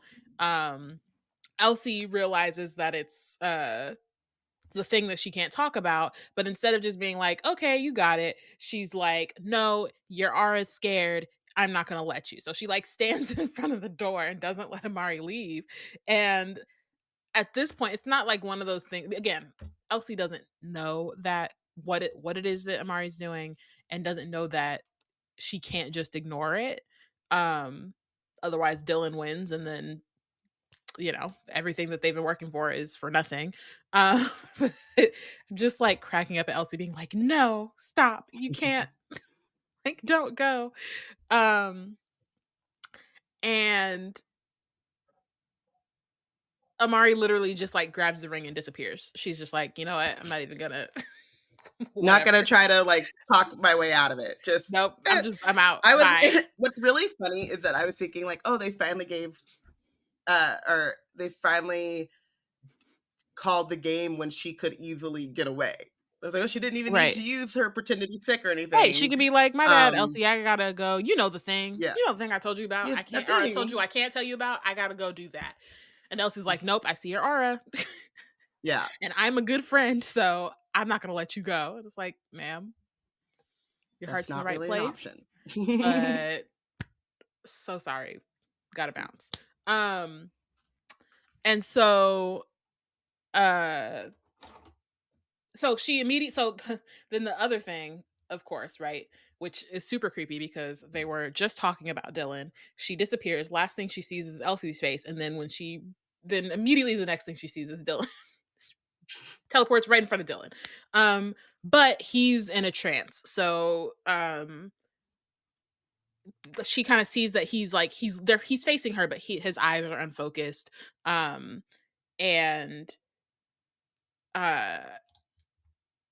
so she's like trying to figure out what's happening. She looks around. They're in this like room of mirrors. And then when she looks in the mirror and kind of sees herself, then she falls into whatever trance thing that Dylan is also in. So she kind of blinks and she's at home. She's, you know, trying to orient herself, is kind of like confused about what's happening, but then Quentin is there and calls for her, and it kind of just pushes everything to the back of her mind. Like she's fully in this memory. She is you know, like it's playing it as if he's woken up from the coma, like he's okay. And so she's just kind of like having this moment, right, of being like really happy that her brother's there. She thinks about Elsie, and then Elsie turns up. She thinks about, I think maybe her mom gets mentioned, then all of a sudden her mom's there cooking gumbo. So she's like, this is great. This is the life. I'm having a great time. But she is very cold and can't figure out why she's so cold. And Quentin keeps trying to like distract her from the fact that she's cold. Until she realizes that Shadow, the little shade that they're all babysitting, hitched a ride with her. So while she was like in that argument with Elsie, Shadow hid himself in her pocket and she didn't notice. And so now Shadow is in the game with her. But him being there reminds her of like what is like is real. happening and what she's trying to do. So then they I love the idea of Shadow being like, because I don't know if we mentioned this when they were like all meeting or whatever, but like Jaden had threatened Lara with like telling Shadow it was okay to bounce again. And I love the idea that like, do you think Shadow was like in his pocket because he always forgets his friends or whatever, and so he heard that and was like, oh, I can do what I want, and then he hitches the ride on Amari as a lark, and then it's like, where are you taking me? Right. What is this? The idea. I don't know what Shadow would be thinking, but he was like, he started getting cold because he was like, what is happening? I thought I was going on an adventure. Yeah. And so then Amari realized, she's like, this isn't real. None of this is real. Quentin says it can be real if you want it to. Don't fight it, Amari. You can stay here with us forever. Doesn't that sound great? You can have anyone here you'd like, or anyone. Yeah, you could have anyone here you'd like. I'm awake here. And Elsie takes her hand, and I'm not leaving you behind here. That's all I want, Amari says. Tears, like she's crying. She says, I don't want to be alone. And I'm just, this poor bean. This poor bean. She wants her people. And so then they're like, they're basically just like, if you say that you want to stay, then you can stay. Like that's literally all you have to do is just say, yeah, I want to stay. But she's like, so it's, it's a moment where she's like feeling tempted, even though she knows at this point that it isn't real, that she can stay. But then she's thinking about, her actual friends who are real and what they would think or what they do about Dylan if he wins the great game and starts the war, like, and she's just stuck in this illusion. Like, what does that mean? And so then she says, I can't stay. People are counting on me. Real people are counting on me. Staying would be giving up. And I said I wouldn't do that anymore. I'm the girl who tries, who fights, and I have to keep doing that no matter how hard it gets, no matter what it costs me. And I love her. So precious. And I also love that she thinks about go through this. She thinks about the like what the people in the like what she's leaving behind, even though she has like, she has Elsie, but she's like, no, but the real Elsie. Right. It's like there's a difference, I think, too, right? The like foul versus fair. Like she's not just thinking about herself. And even if she was, right, like if she was being selfish, then yeah, she would want to stay, because then it's not really about the people, it's about the illusion of having those people and of like not being alone, but not necessarily the people themselves, the actual people. Yeah. Whereas like in this case, for her, she's like, no, it's about the actual people, it's about these things that I've committed to doing, and the people that I care about, and so it's more than just about me. Yeah, and it's not even like it's like about the actual people, but it's about not just what they mean to her, but what she means to them, what the world needs. Like you said, it's just beyond just her. But I'm also thinking about the fact that like she stays in this illusion, and then the real Elsie has to deal with like, where's Amari? Her mom has to go through another missing child. Quentin is still, so then her mom has lost both children. So yeah, it's a very like not selfish, obviously, but it's also a very just holistic view of like the world. And see, and like, Amari's very empathetic in general, but like that thought, she comes to it pretty quickly. Especially because I feel like the trap is that you would stay in this illusion, but you're not eating or drinking, and so you'd still die. Well, we'll see. So she breaks out because once she finally is like says definitively that she doesn't want to stay, she's back in like the room. Dylan though is still stuck in his illusion. He looks happy, and his eyes, which have been red since he kind of like, I think since he killed Moreau, they're now blue, so they're kind of like unclouded by the foul magic. And he looks happy. So Amari like immediately is like, I gotta go get the ring. I'm not about to get caught like I got caught last time. I'm going to get the ring, put it on, done. Like, let's not even worry about that, right? Like, so she won this challenge. So it's now 2-1. But she's about to leave, and then she hesitates. And then she looks back at Dylan, and he's still stuck in the illusion, and he looks so happy. And then he also calls her name, but he's not talking to her. He's clearly still in the illusion. He's like, come on, Amari, or something like that. And so she's realizing like, oh, I'm in his, like, I'm one of the people that he wants in his life or whatever. So then she notices a living nightmare that's like crawling on the ceiling, and it's like going for Dylan. So that's essentially what it is. It's like, yeah, I want to stay, and then I'm gonna get eaten by this living nightmare if I don't stay, or if I do stay.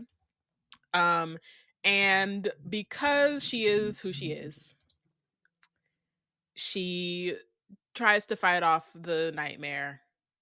She then grabs Dylan.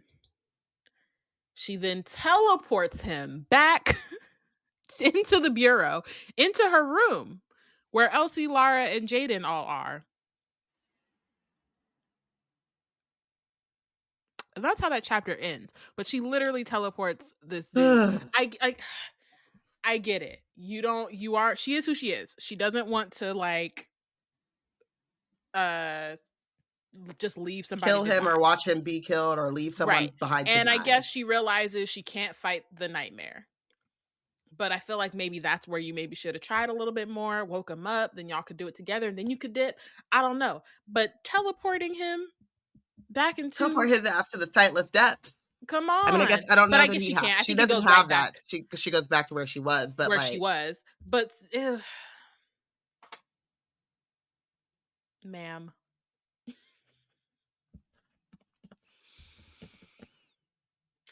The last time he saw this boy, he said he would come visit your bones. Please return the favor. Do unto others. It's like it's so hard because it's like one of the reasons I like Amari and her character, and it's very consistent and it makes a lot of sense. Like, it's not surprising, but it's still disappointing. It's just like, damn. You had no other choice but to do this, but I kind of wish that you had taken the other choice. She needs a petty friend, like someone who just does she doesn't have. Embrace the petty. She has no petty in her body. Not a petty bone in her body. Not a single petty bone. Very disappointing. I guess Dylan was the petty friend, and I hate that for her. Yeah. Lara could be the petty friend.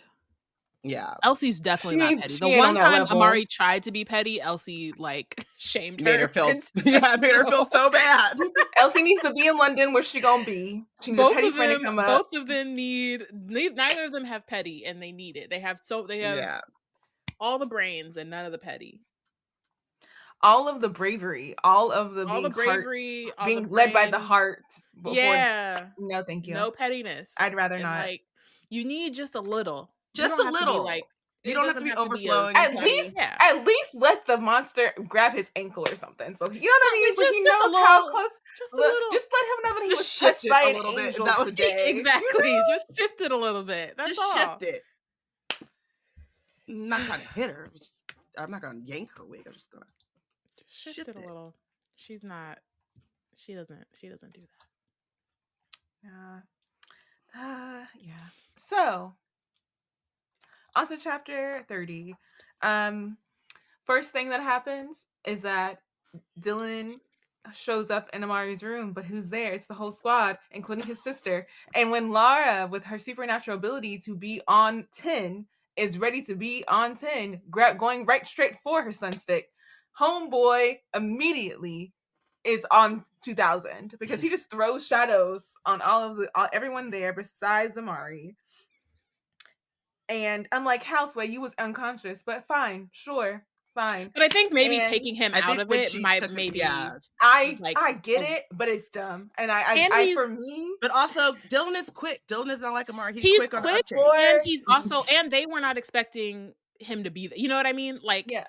They weren't expecting. It's not on them. It's on him. What I'm saying is the way that he reacted, him having the immediate jump on them, shows me how much, like, one, he was probably coming out of his vision at the same time that, like, the monster was preying on him or whatever. So, like, the timing of Amari getting him out of there actually worked in his favor. So he was ready to be like with the shadows. But also that he's like hyper alert because he's not been safe since he hit the sightless depths, and so he's just on auto wipe out. He stays on ready. He's like, look, you're not where Amari needs to be. Where Amari needs to be is where he plays themselves. Yeah, she's not. They just be like, the problem is like, even the people who are out to get her still let her run, do whatever she wants. So she does not have a very high sense of like self-preservation, because they be like, I'm gonna let you have this one. I'm gonna get you back, but I'm gonna let you have this one. They let her have too much. And so, surprise, but not, when he turns around after casting them shadows on everybody, fireballs in his hands, ready to take Amari out too. It's not funny, but it kind of is. It's the go-to move. Is it Hadouken? I don't know. Like, he got the balls in his hands. Also love, just that, like, why did you bring him here? That's really why it's funny. Right. Well, no, because like earlier too, Amari was like, when she was talking to Fiona and Magnus, and she's like, I could have been talking to him in the library, but no, I couldn't have, because he was trying to make barbecue Amari. So you brought him back to your room. She wasn't thinking. She wasn't thinking, I'm going to interrogate him. She was thinking, I'm just going to save his life. Life. He'll be so happy that there was some way she was teleporting. She could have just pushed him out of her teleportation into something else. Just like, no, like in Ragnarok. Yes, yeah, but that's less of a teleportation. And also, that's very much like, it was a portal. Yeah. But also, it was Hella, and Hella plays them games. She's ready. Right. She's ready to. Hella's on ready like Dylan is. So Dylan would have did it if he was full. He had full faculties at the time, you know. Hella say Hella ready. That is not Amari. Don't have that. So the Amari takes this moment to be like, that interrogation that I was trying and thinking about doing and asked for tips to do, I'm ready to do that now because I got them in my room. Sure. Fine. So first of all, she confronts him about how his behavior's been doing a great game. Sure, whatever. Like, girl, we know. But she also asks him about like stealing the memory from Thomas Fletcher, and he admits that he did it, but he said he did it for his own edification. He was just trying to figure out how, like, what happened and how to learn it. And he says that he doesn't have the ability to do it, but if Amari really wants to check him, she can go and watch it. She should be able to figure it out. And so I was like, okay. I will say too, like, the whole kind of like tone of this conversation is very like, Amari again knows that Dylan is selfish, but also is like appealing to that selfish need of his to like have her as a friend. And I think at this point he is given that up. It's not like he's like obsessed with her in that way or whatever, but she knows that like deep down he still has that, and so is appealing to it. But I did feel like, I guess the thing that I kind of thought about reading the like the beginning of this chapter was about like friendship breakups, and like they're very much like we're on opposite sides, we're not going to see eye to eye, but those feelings are still there. And I think it's a really interesting it's a really interesting like overtone of this conversation, I think, where like he's still threatening her and he's still like, you know, salty, and she's still trying to make sure he doesn't like throw fireballs at her and make sure like her friends are okay. But at the same time, they did have this like genuine connection, and the fact that they, well, like I would say Amari recognizes that, and Dylan is trying not to. But I think it also helps that like when she was leaving after getting the ring, she heard him say, like, she knows what her vision was and can only assume that it's the same, like something that appeals to keep making him happy or whatever, and like heard that she's in there. So right. She is learning a little bit to manipulate, even though from Amari it doesn't feel like manipulation, it feels earnest. Right. Just like when they were like, or when Fiona was like, I knew you had a reason for making Lara your partner. It's like, and Amari's like, no, that was not intentional. That was her only petty moment, and it backfired on her. She's 0 for 2 on petty moments. Maybe that's even her petty has even her petty has needs work, you know. So yeah, but you could read it as her finding out this like that she could be considered a weakness for Dylan, and then trying to manipulate that, even though I feel like that's a very generous reading for Amari, but yeah. So Dylan admits to taking the memory, but he denies being behind the time freeze because, I love this, he actually admits to not having the juice. He just ain't got it. Right. It's not, he's like, not that I don't want to take credit for it, but I actually can't do it. I simply not that I didn't try to learn how to do it, but I'm not there yet. It's not in my wheelhouse.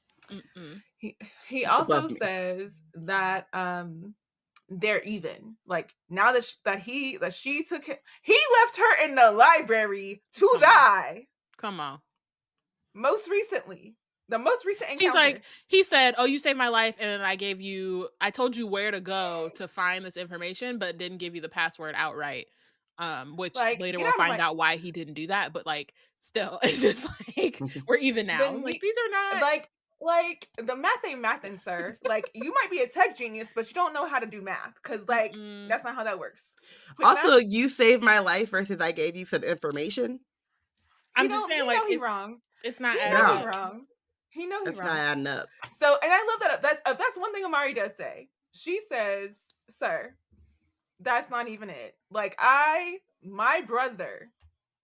sacrificed my brother's ability to come out of his coma to save your sorry behind from this freaking nightmare monster. And you have the incredible audacity to sit in my face and tell me how I'm in your debt. Get out of my face. Absolutely not." And then after Dylan gives her like a clue about how to find the memory, he dips. And as soon as he leaves, it doesn't take too long afterwards because like he's taking his shadow magic with him, it seems. All the others in the room, Lara, Jaden, and Elsie, wake up, and Lara is immediately on 10. Where's my brother? Why'd you bring him here? What the F is going on? And Elsie's like, she's given an oath. She can't tell you how he was brought here. She can't tell you why he was here. And I love that Elsie goes to Britain for a weekend. She's already got that posh accent. She's not even there. She's already like, it's like she's that American trash. She's a Madonna. She's trying it out. She doesn't have it fully brought on yet, but she's already she's admired that like old school North Atlantic Katharine Hepburn accent. Yes. Vow of secrecy, she repeats. And Amari's like, well, what can I can say? is that Dylan gave me a clue, like Blue's Clues, and it's gonna help our investigation. It's gonna be something big. And Laura's like, he's a liar, he's a criminal, he's dirty. He's a knave. Siva, a heartbreaker. And I won't let him back in my life, so I'm taken. Like, she's giving on the list of Dylan. Done. She's over. Done. She's done with Dylan. And Amari's like, look, I don't got time for you to go on this soliloquy, this like whole R&B song about how dirty your brother is. I just listen to what I got to say. And then she tells them that they go into the Department of Dreams and Nightmares. The Department of Dreams and Nightmares sounds real cute. It's like cute and pink and has lullabies playing, and there's cushy seats and curtain booths, and it's just comfort to hang out, have fun. But who's working this? It's a robot. Just a gizmo and gadget working the front desk, as we do. Nope. It kind of gives like absolutely not. Like, what is that? Total Recall vibes a little bit. Like if it's like automated, but dream functionality in a pod, but it's like a cushy space. It's like a trying to do. It's almost doing futuristic, but it's also not doing like grimdark or like the punk aesthetic too hard. I mean, I will say too, like, it's a little bit lucky that it is a robot, because imagine her having to go up to a dream catcher and I was talking about Dylan. I'm trying to get in Dylan Van Helsing's memory. That's right. Yeah. His dream That's what I was like, it's automated, but it works out. But also, like, who had these jobs before? But also, do they not want to be privy to people's dreams like that? Like, were they seeing too much raunchy stuff and they're like, no, thank you? Beyond raunchy. You have like people dreaming about some terrible stuff. Sure, but also, like, sometimes you don't want to be in people's raunchy business. Yeah. Like, take that up with the robot. The robot can figure that out for you. Like, not me. That's legit. Or it could also be after hours. It doesn't seem like anyone else is there. It's just like the only time the apartment is available is after hours, because they can't have Jaden join them because he has a curfew. So as long as you're anyone who does not have a curfew, you can go visit the Department of Dreams and Nightmares, because it takes place within a dream. So it happens. Yeah. So, which also I just like how we keep getting new departments in this book, and like the way that their department works is really cool. Yeah. I also like the automation of it all, because I don't need a person to be knowing what I'm going through in my dreams. Like, please just pull it up. Let me figure it out and interpret it. If I want to have an interpreter come with me, I will grab them. Thank you very much. I don't need someone else privy to what I'm going through right now. But also AI. So there's a lot in that. That's the biggest part for me. The cool thing about this department too is that, like, it's set up in different booths and tents, but also there's like there's viewing spaces where multiple people are allowed to watch at one dream at a given time, and we're about to see that in a second. But before we get there, Amari has to dial into Homeboy's dream. She requests it, and she tries out a couple of different passwords, and is sadly so true to any time you're trying to type in a password online. So she tries foul path, incorrect. 2 attempts remain. Magician kind, incorrect. 1 more incorrect guess, and you'll be locked out of the system indefinitely. It's like, dang, not indefinitely. So she's like, it can't be. Now, but could it? Okay, he likes me that much? Amari amazing? Very good. Bro. Password accepted. He's not beating the Amari's my best friend allegations. He might not be her best friend, but she is definitely his best friend. That is how sad he is. That is how sad his market is for best friends. But also, it's just like it's not like to feel bad for Dylan type situation, but at the same time, like, feel a little bad for him. I feel a little bad for him in the sense that, like, he was like, this is his family's fault, right? Like, he was not taken care of as, like, I mean, he's still a kid, so, but he just was not like as a child, like growing up still, again, he was not like no one was looking out for him. He didn't really have friends. All he had was Lara, and we know how she was. And then Maria, who's supposed to be looking out for him, isn't really doing that. And then he has his parents and like all of this, and he goes to like pushes him towards Moreau, right? And like I don't know this to be true because I don't think it's been said, but it feels like Amari is his first like genuine friend. Like even Lara found out she didn't have any genuine friends. So it's just like one of those things where, again, it doesn't excuse the like murder and all the like wild shit he's been doing since, but it does like just give more context. I guess context, and I guess like dimension to it. Like he's not being evil for evil's sake. Like there are things that put him on this path. There's still choices that he made, right? It's not again, not to take away his responsibility, but then there were other like things that even made these choices possible. I like that for Amari. This helps her feel less gaslit about like imagining his companionship with her last year. She's like, because this whole time, last chapter 2, she was like whenever he said her name when he was looking like he was coming out of his trance or whatever, she was interpreting that as like she meant something to him, continues to mean something to him, and like what she thought she had with him last year when she thought they were becoming fast friends wasn't completely a lie. So this like him having made this password whenever he was running about last year, and telling her that she could figure it out without him was something that is like a validation for her. But it's also like, is it still like in the lane of gaslighting? Because it's like you were ready to leave her you set her up to die not too long ago, but then at the same time you're gonna be like, but you're my best friend, besties. I mean, I don't know that he's necessarily I don't think that he is necessarily admitting it, because again, like he couldn't even bring himself to just tell her, oh, the password's Amari amazing. Like he was like, you'll figure it out, right? He's like still mad. Well, because this is my thing, but he's too. also I feel still like if she wouldn't have gotten out of the library from the book, he would have been back within like an hour and a half. But he is mad at her. How long does it take something like, you don't know how she was close to the flames. It would take an hour is too long to leave someone. Well, I mean, I forgot about the flames. I just thought about her being stuck in that room. I forgot about the flames.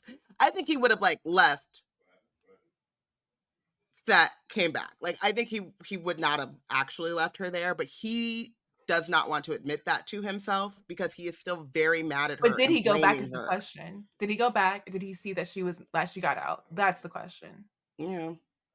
But we wouldn't. And we know that he was talking to her earlier, and whenever he dipped out, he keeps blaming her for putting him in the sightless depths. And I'm like, sir, honestly, you put yourself there. We've already we already talked about she's not even the one who puts you in there. She did not choose where you were imprisoned. The freaking system, like the powers that be. There are plenty of people for him to blame and who share the blame for this whole situation. Amari's not one of them.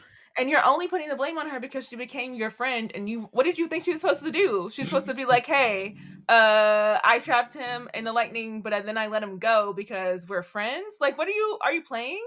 Like as much power and like how much crap he was trying to do to her and to the freaking whole world. You think she's supposed to just stand by and let you do it? Like real friendship lets another friend commit horrible crimes. Like that's friendship, because that's what he grew up with. Yes, exactly. I mean, that is so, like no one's holding him accountable or anything. But the other thing though I want to say, and we should move on, is like that alone proves that he couldn't be the one. And not only him just like saying he couldn't be the one behind the time freeze, but like the fact that like he is blaming her for putting him in the sightless depths and is so mad about it proves that he could not have left the sightless depths and then went back. Come back, exactly.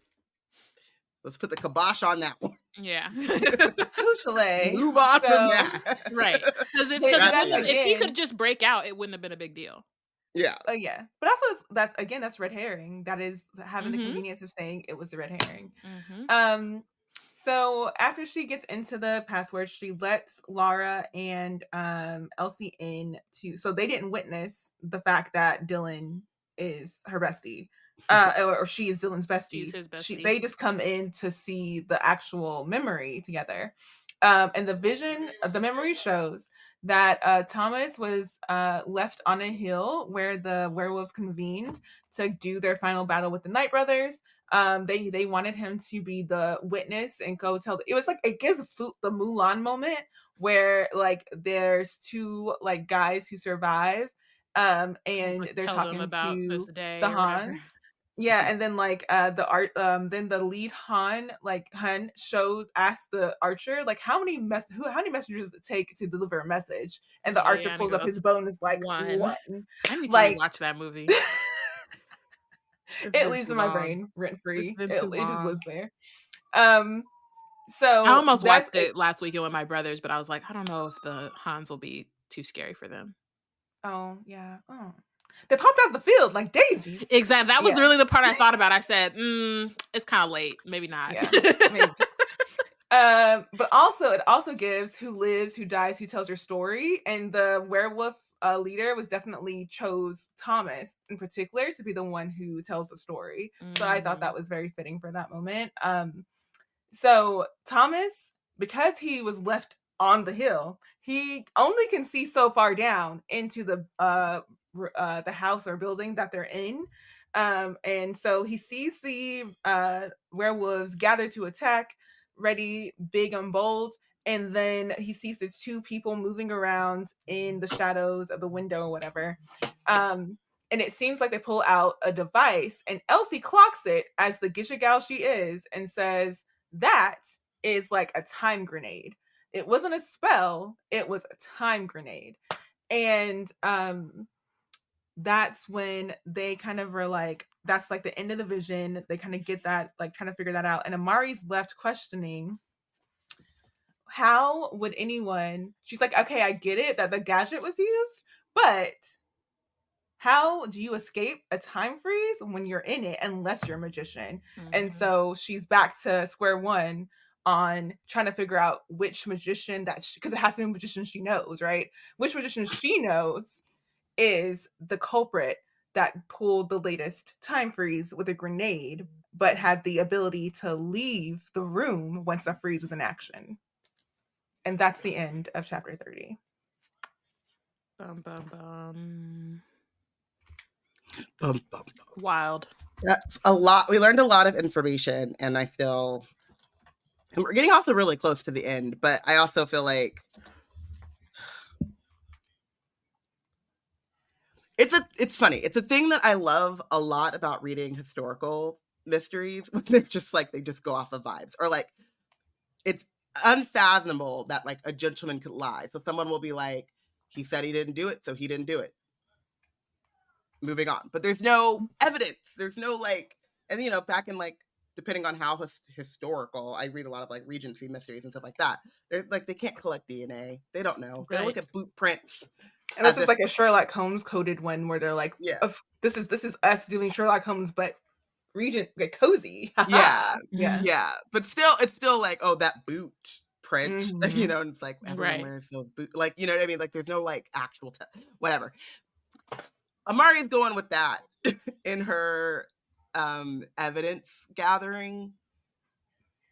It has to be a magician, because I only know magicians that, or because I was not affected by the time freeze, and so magicians are not affected by the time freeze, and only magicians are not affected by the time freeze.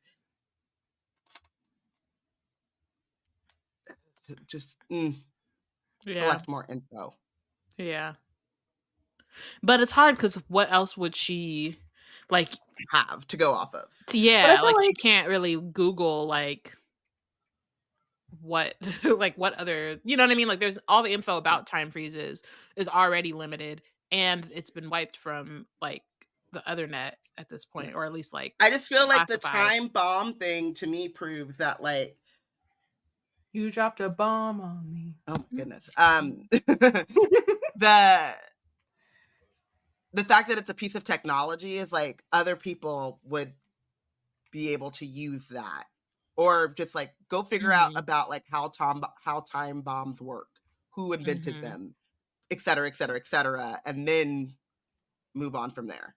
Yeah, I feel like she just went through the conundrum. That's what bothers me, is that she just went through the conundrum of like having no leads, having no fresh clues, and then she's like, the only thing I have is I feel like it's Dylan. And the first thing she thought was, okay, well, I need to figure out how to conduct an interrogation. And she went to the people that she knew that could know how to do an interrogation. And I'm like, why would she not go back into the same headspace of like, I have no fresh leads after this revelation. Got to go back to the drawing board on figuring out this whole grenade time bomb thing. Like, it's weird that she just learned this lesson and she's not already ready to be like, okay, let me take a step back. I can't just keep assuming it has to be magician. I need to figure out who else could possibly have the ability to get back past the time freeze or something similar if I can find information on time freezes. Yeah. I don't know. Oh well. Who's your MVP? Mine was Amari.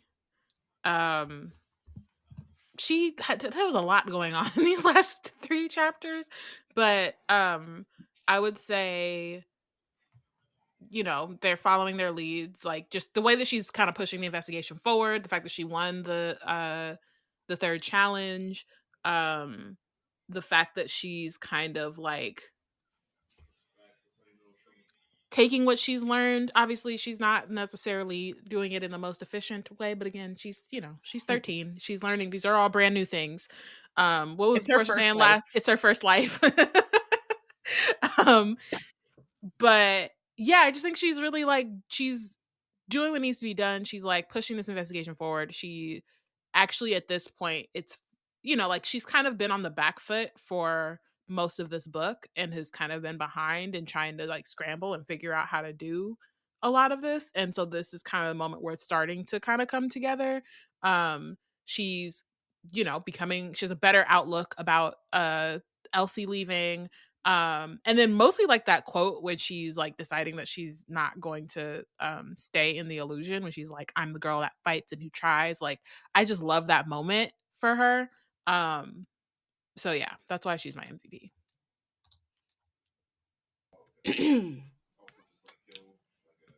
Same for me.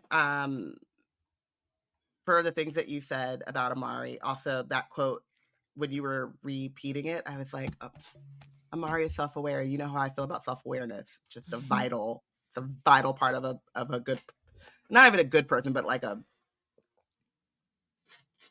it's a vital piece that all humans need. But then I also MVP'd Julia, and so I want to talk more about Julia because you covered Amari.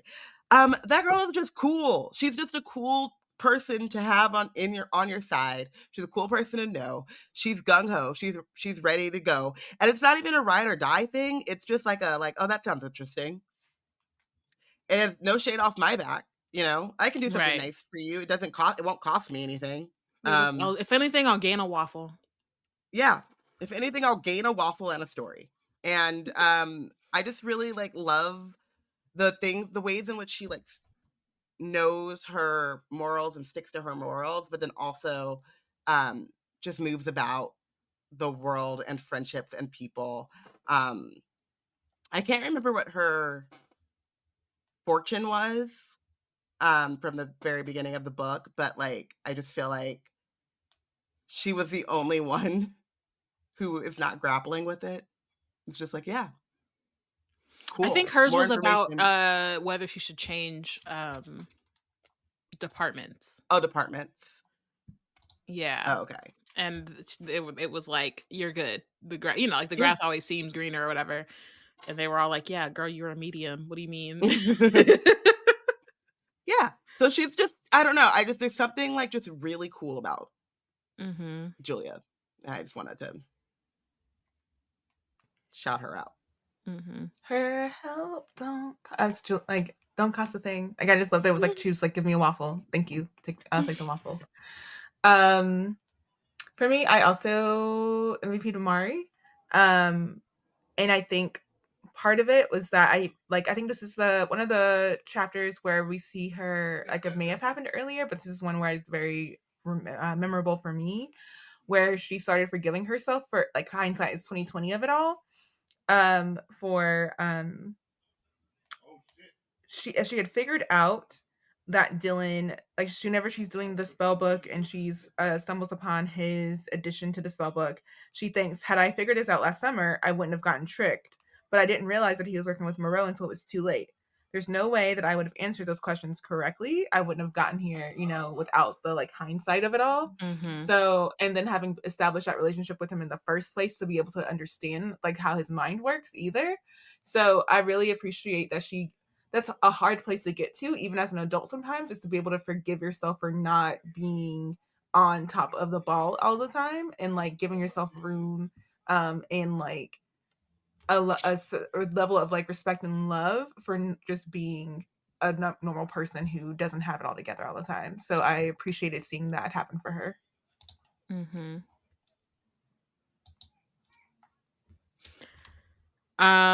Who was benched? Amari. Both can. She can stand up and get her trophy, and then she needs to sit down because down as why well. would you save that boy? Not in even that way. For me. Yeah, I was just like, why would you do that? Why would you bring Dylan Van Helsing into the bureau? Why would you bring him into your room? I understand the saving part. I don't agree with it, but again, I think it's consistent with her character. So It's her character. Like, it is who she is, but we needed a different tactic. We just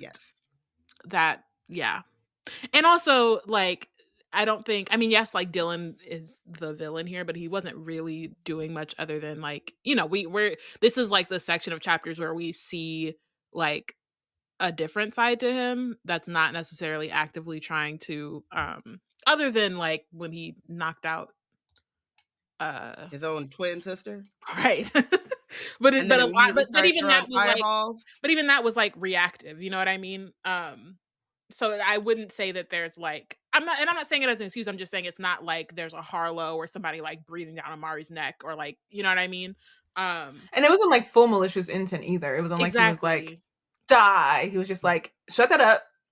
What's happening? Right. Yeah. Like so that's what I mean. And like it's very defensive. It was defensive rather than it was more like defensive than it was strategy. like actively antagonizing, even though he is one of the antagonists. So that's why I felt like these 3 chapters were very much like, it was pretty much just Amari like doing the good and the bad. So that's why she's also benched. I just needed her to like stop, take a breath, and be like, okay, how do I stop this like kid from dying while also making sure that I am safe? Because the last time I saw him, he was more than willing, even though I Robyn think he would have changed his mind once he got a little distance and calmed down. But as Porshèa points out, he doesn't know how long she had to actually survive. It could have been he could have calmed down, tried to go back, and she would have already been gone. But I think that she's so consumed with not going on the foul side or not doing or being like the good magician or doing the right thing, which is an important thing for sure. But it gets in the way of her own kind of self-preservation and her own like not even best interest. Like she got the ring. I give her props for that. Like at least we've learned, you know, she was like, let me do what needs to be done. I'm not even worried about him. But then when she saw the night crawler chair thing, I just needed her to like stop and like she reacted. She didn't like take time to so I bring him back with me. What is that going to mean? You know, like what's going to happen after or whatever. I don't know.